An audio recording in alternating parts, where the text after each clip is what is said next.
伫咧桃园中立的中正市场，有一档咧卖越南的法国胖，即马若像引发大规模的食物中毒。根据卫生局指出，伫咧8月初3开始，已经有422个人通报，讲因食了出现流、骨吐，也有发烧等等的症头。目前研判是业者咧做白醋时阵，无甲鸡卵洗好清气所造成的污染。卫生局嘛已经先甲业者罚54万。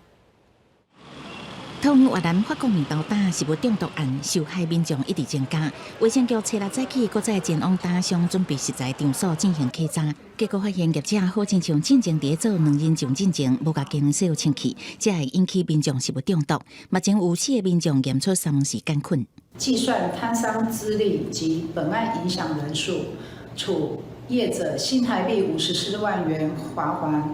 后续倘人体、环境及食品检体检出病原性微生物，将依《食品安全卫生管理法》第49条规定，移送地检署侦办。根据同卫生局统计，到初6早起10点，拢总有422个人通报，有229个人食完越南法国面包了后，出现身体畏寒、发烧、胃胃会吐这无爽快症头。目前还有16个人住院。卫生局讲，起早时阵发现食材制作场所冰箱的温度无够，而且2人酱是伫厝内最好无冰度送来单位。初2甲初3好亲像伫做2人酱进前，无甲鸡卵洗好清气。一般人食物中毒的话，主要是以急性肠胃炎来表现，症状包括恶心、呕吐、腹痛，还有腹泻，严重化甚至会有血便，